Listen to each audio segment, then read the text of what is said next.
Cade McNamara is the most indispensable Iowa Hawkeye player. Not only is he going to lead them to a Big Ten West championship, he's got a great chance to lead them to a Big Ten title. Iowa's first in 19 years. We break it down today on Locked On Hawkeyes. Our Locked On Hawkeyes, your daily podcast on the Iowa Hawkeyes. Part of the Locked On Podcast Network, your team every day.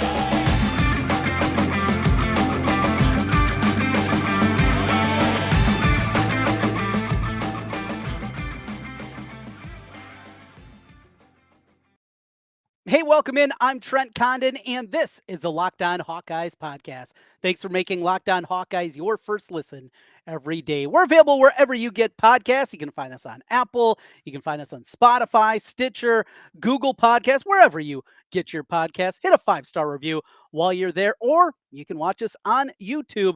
Make sure you hit that subscribe button. Helps us get in front of more Hawkeye fans. A lot going on in the world of Hawkeye athletics today. The Big Ten track and field championships begin.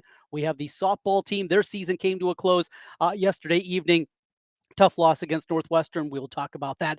Iowa baseball with a monster series going on with Michigan State. And you have all that. And of course, the continued conversation about what is happening inside the gambling investigation at the University of Iowa, along with across the state at Iowa State University.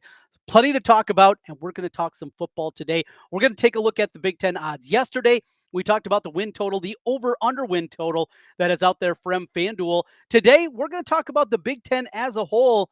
I told you yesterday, everydayers, you remember this from yesterday, when we talked about this Iowa team, over 7.5 wins is an absolute lock in my mind. Unless something devastating happens injury-wise, I just don't see how it doesn't happen. The schedule easier this year, the players that they brought in, an offense that was historically inept a year ago, and now what they're going to be. So we had that part of it. Division odds are not out, but Big Ten odds are, and we will get into that today. I think Iowa's got a real chance of not only winning the West, but winning the Big Ten. We will talk about that. But at the top, do want to mention, I think at this point, probably does need to be a daily occurrence for everydayers. If there is anything new in the gambling investigation, if I've heard anything new, I will pass it along to you.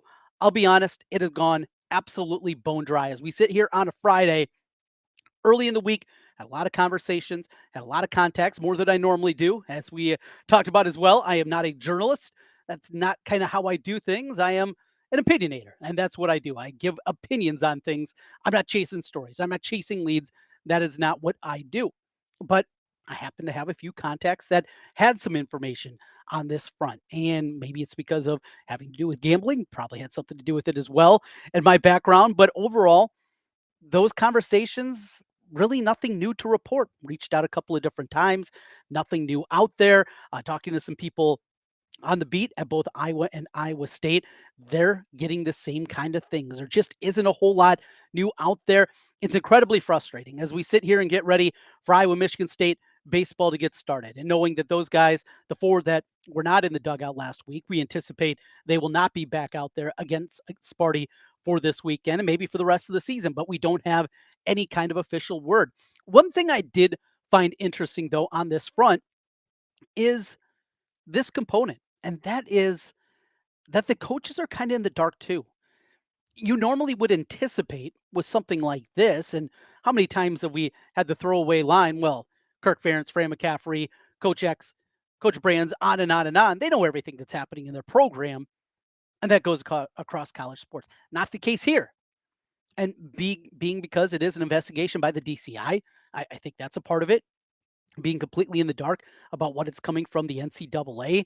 There was a murmur out there earlier in the week that Keaton Anthony believed, his family believed that they were going to hear something one way or the other regarding his eligibility, and that still has not come as we talked to you here on Friday afternoon. So that's the frustrating, and I think the interesting part is so normal for these coaches to know everything. For all, yes, they know most everything that is happening. Not the case right now. Tough spot for everybody to be. Again, as we get information, though, we will pass that along to you. We're going to preview that series with Michigan State and do it anticipating we're not going to see those four players out there for Iowa. We'll get into that a little bit later. And again, Iowa softball, as their season comes to a close, had a tough one against the number one team in the Big Ten, the number one seed in the Big Ten tournament, Northwestern. Played incredibly well at times, just fell short in that one. But I want to go to where I started today, and Iowa football. This Iowa football team that is going to be good. I don't think you can come up short of saying they're going to be devastated by injuries. I don't think you can come up with a realistic way why this team is not going to be, at minimum, good. And good in the Iowa sense is a solid 8-4. That's about what you anticipate kind of going into a year, right? That's 7-5, 8-4. That's what Kirk Ferentz has built. The consistency that year after year after year. And this is not something that happens in many programs across the country. Yes, you can hope to be Alabama. You can hope to be what Georgia has been. But those are programs that also had a lot of disappointment themselves during the last 25 years. And Iowa had lulls early on, obviously, in the Kirk tenure, the step backs that they had, after the incredible run of 3 straight top 10 finishes, 2002, 2003, 2004, a little bit of a dip there in 06, 07, but then it built back up, and a little bit of dip and built back up. Those dips have been few and far between. And Iowa's been bowl eligible now for every year except for one over the last 15 seasons? There are not many programs that can say that. All of our brethren around us, Minnesota, no. Nebraska, no. Even look at some power programs. Michigan hasn't had that. Michigan State certainly hasn't had that. Penn State hasn't had that. The consistency that Iowa has been able to maintain. But when the years set up like this, you have to take advantage. Iowa didn't take advantage of it back in 2018. That was a season that was custom made for them to make that run, to break through. And that is why the 3 years of Nate Stanley, we talked about kind of the back and forth and the statistical profile. I think of the Stanley time, Brian Ferentz was the offensive coordinator. Offense looked really good at times, but there was also the component, it felt like they left some on the field. And that's where my frustration starts to grow during this run. We see all the numbers that stack up, right? Iowa over the last 5, 10, 15 years, whatever the different number, the different metric is, and how they stack up in the Big Ten and how they stack up nationally in terms of wins. And that's all well and good. And it makes you feel good. You say, man, that's incredible that I was keeping that company. But I always say it feels like we left something there. We left something there because the offense couldn't get there. Only one time you can really point to a loss being pinned more than anything on the defense. And that was the Purdue game back, I think, in that 2018 season, if memory serves. That's about the only time. Yes, there are plays that defense doesn't make. Yes, there are special team mistakes that happen. But for the most part, it's about the offense. And this offense is going to be really good. And Cade McNamara is the difference. I want to talk a little bit more about Cade. Had an interesting conversation with some people that were at the Polk County I Club. And something that was relayed to me about him. He's a different kind of quarterback, a different kind of guy than we've had here. Not physically, not what he is as a football player, but more leadership qualities and just built so differently than what Iowa's had in a really long time. And there was a name that was thrown out there that got me a little bit excited. We'll do that as we continue here on the Locked On Hawkeyes podcast. Well, if you're looking for a delicious treat, but you're nervous, all the fat, the calories, I just want something tasty. Well, you want choices in your snacks? I got you covered. With Built, you got to try this. Built bars taste amazing and are healthy. So amazing, you don't even think that they're good for you. What makes them so good? Well, Built bars are covered in 100% real dark chocolate and great flavors. They got churro. They got peanut butter brownie. How about cookies and cream? Ooh, that one is my favorite. And I'm not sure how they do it, but they taste like a candy bar. I love candy bars. I mean, Snickers, whatchamacallit, they're all good, but nothing quite like this. Tell you, you get one of those, you're not getting 130 calories, 4 grams of sugar, and 17 grams of protein. That's what you get in a Built bar. You can still go online to Built.com and get everything that they have in stock, but now you don't have to get online. Just go to your local Walmart, Sam's Club, and you can get your flavors there. Walmart, they have the 4-bar box of those cookies and cream. Yeah, double chocolate or coconut puff. And if you're close to a Sam's Club, they got the big box. I mean, that's what they do at Sam's Club. A 13-bar box with our hit flavors, brownie, batter puff, and churro puff. Ooh, those puffs. So good. You can thank me later. Trent kind of continuing with you here on Locked On Hawkeyes. As always, thanks for making Locked On Hawkeyes your first listen every day. So, Cade McNamara comes in here. Remember him 2 years ago from the Big Ten championship game. He is not a real big guy, 6'1", 215, even a tick shorter than kind of what we've been used to recently at the Iowa quarterback position.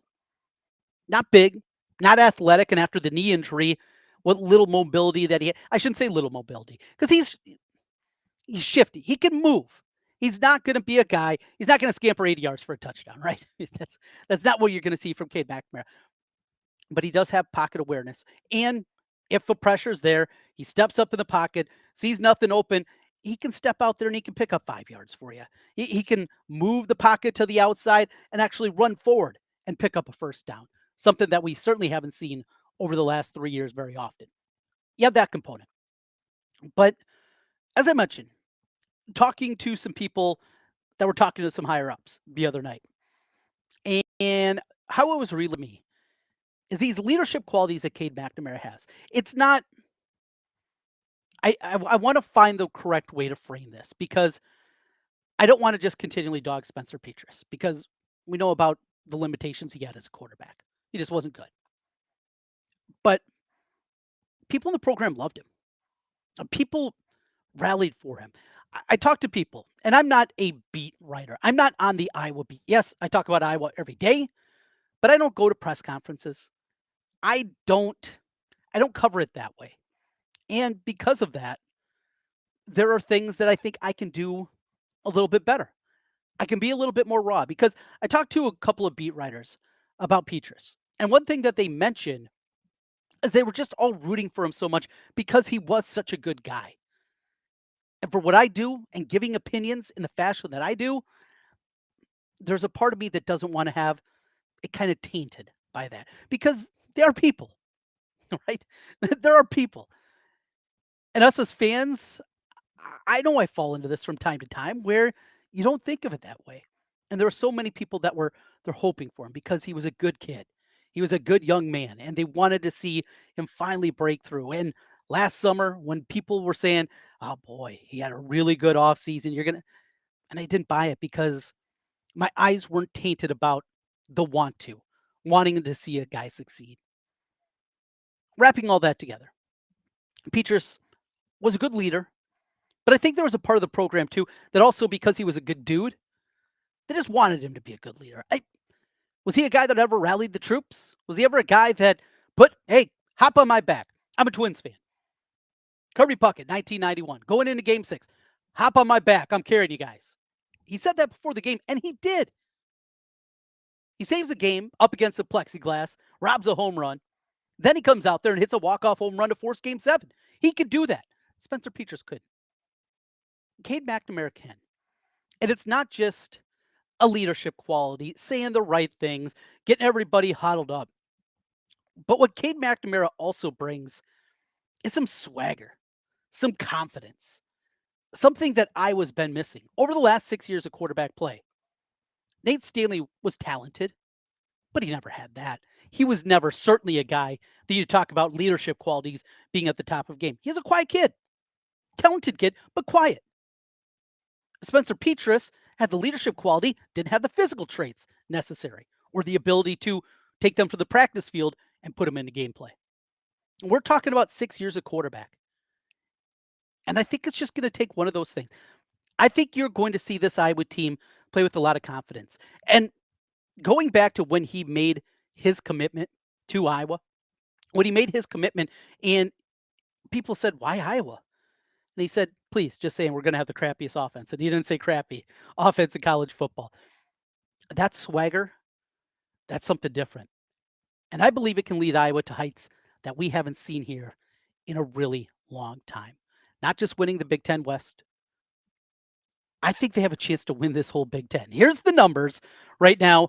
The over-under win totals. No surprise, at the top, you got Ohio State and Michigan. 10.5 is their over-under, meaning if you bet the over, they have to be either 11-1 or 12-0 on the season. Penn State at 9.5. There's Wisconsin at 8.5, followed by Iowa, Maryland, and Minnesota. They're all sitting at 7.5, and then you work your way down from there. But that's not what I'm talking about is win totals. So Iowa to win a Big Ten championship for the first time since 2004. 2 appearances in the title game, and even 2004 and 2002, we remember, those were shared titles.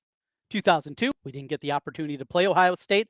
I maintain if there was a Big Ten championship game, that Iowa not only would have beat the team that went on to win the national championship, I believe they would have beat them decidedly if they would have played, say, the first week in December, just the way that Iowa team was rolling at that point in time. Conversation we'll probably have sometime this summer. 2004, lost earlier in the year to Michigan. That was a game that Drew Tate lost his helmet, threw the ball and chucked it downfield. Lost that game 30-17. Went on, ran the table from there, and finished the year at 10-2. That was a shared Big Ten title, and really didn't have the tiebreaker. Last outright, we're going way back. The last outright title from Big Ten football. Well, you win it now with a conference championship game. They're all outright. They're all outright if you get it done there. At least that's the way it is considered by the Big Ten. I was going to get there. I was going to come in there.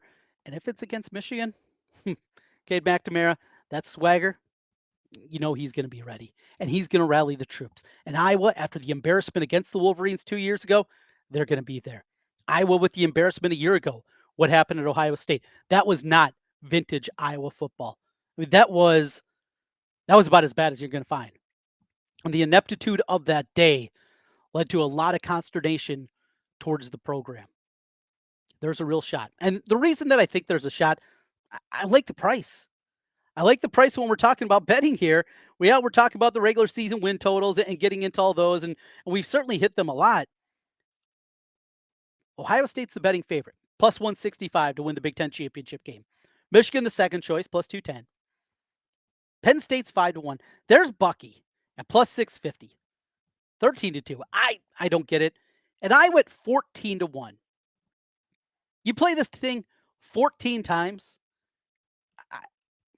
I think I was winning a couple. I really do.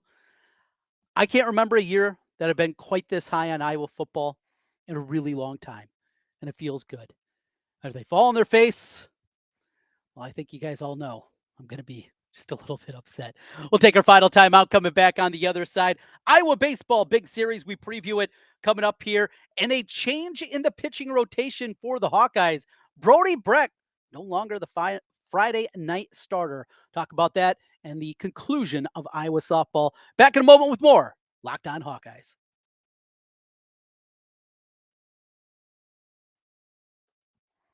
Trent Conner back with you one final time on the Locked On Hawkeyes podcast.